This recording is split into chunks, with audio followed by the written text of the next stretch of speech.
Chapter 27, Manhasset, New York, April 4th, 2019, 7:45 p.m. In the future, historians may not fully understand how the news coverage of candidate Trump actually helped him become president. And as I type these words about 2.5 years after Trump's election, it is important to understand exactly what was taking place in the spring of 2016.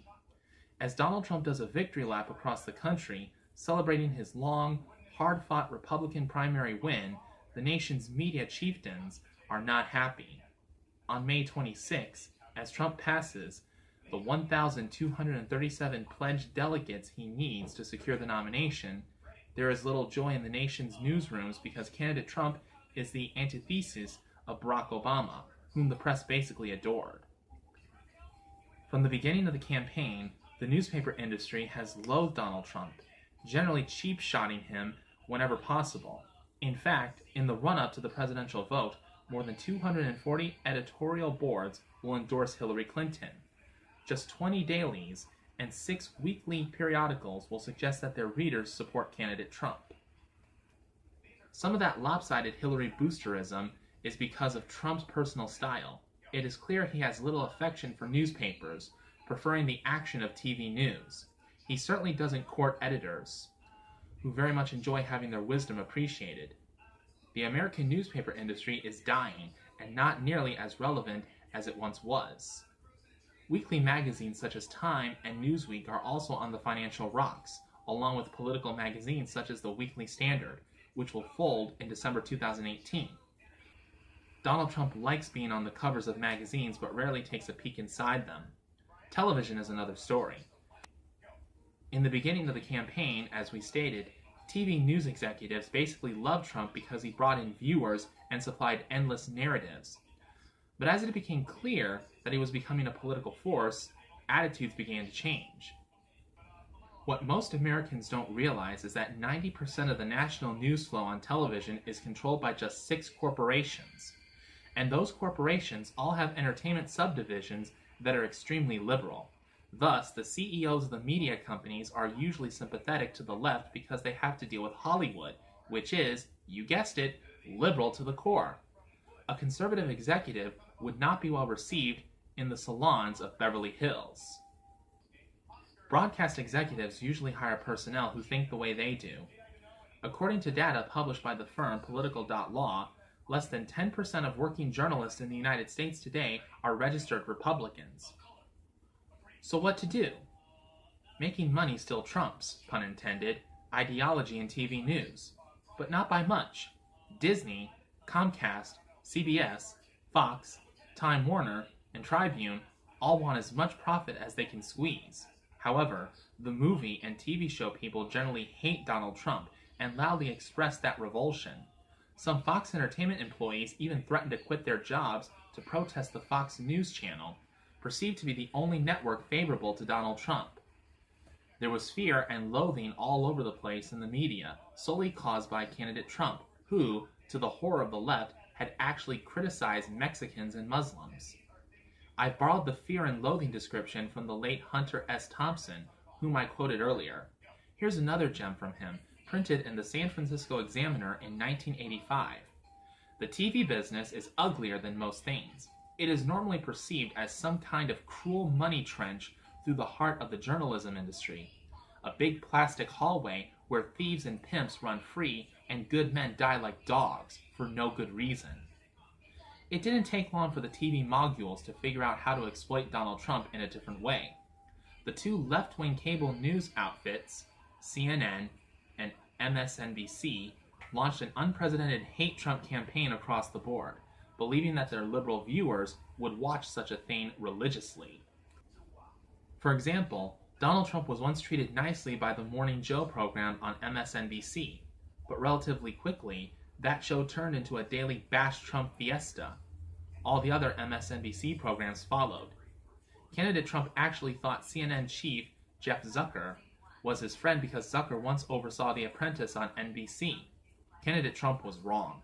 Zucker unleashed his liberal staff to destroy Trump. They took to the task enthusiastically. The Fox News Channel was the lone dissenter as the network nightly newscast once guardians of hard news, continue to take their anti-Trump cues from the New York Times, headquarters for the resistance. The network morning programs, staffed mostly by liberal folks, followed their evening cousins. FNC continued to present Donald Trump in a mostly favorable way. My program grilled him, but did not denigrate the candidate. In fact, we treated all the candidates the same, with the exception of Governor Bush, who would not cooperate with us. That was strange, as I have a decent relationship with the governor, but I had to point out his dodge. In addition, I treated Hillary Clinton and Bernie Sanders equally. I was skeptical, but not unfair to either. I also challenged candidate Trump because my job is to scrutinize all those in power or seeking it. Therefore, I had some doubts. Could Trump actually govern with the establishment firmly opposed to him? Did Hillary Clinton have any policy ideas apart from what President Obama had championed? And come on, Bernie Sanders, your policies would crash the economy and eventually bankrupt the nation. Fox News management under Roger Ailes generally played by the rules. News coverage was delivered in a straightforward way. Primetime opinion was the Wild West. That formula had lifted FNC to the top of the cable news industry. The left despised Fox News, and dark internet organizations tried hard to harm its on-air talent, sometimes succeeding. Thus, it wasn't difficult for me to recognize the coordinated get Trump tactics because I had been attacked that way myself.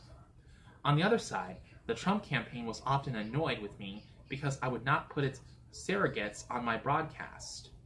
As I told them, if I wanted zombies, I'd watch The Walking Dead. Same thing with all the campaigns, no surrogates. But the candidates themselves were welcome. Donald Trump took advantage of that. Hillary Clinton and Bernie Sanders did not. It didn't take long for the hate Trump strategy to pay off for NBC News in particular. For 19 consecutive years, MSNBC was a rating disaster. But by loathing Trump every hour on the hour, the network increased viewership as Democrats tuned in to hear the scandal du jour.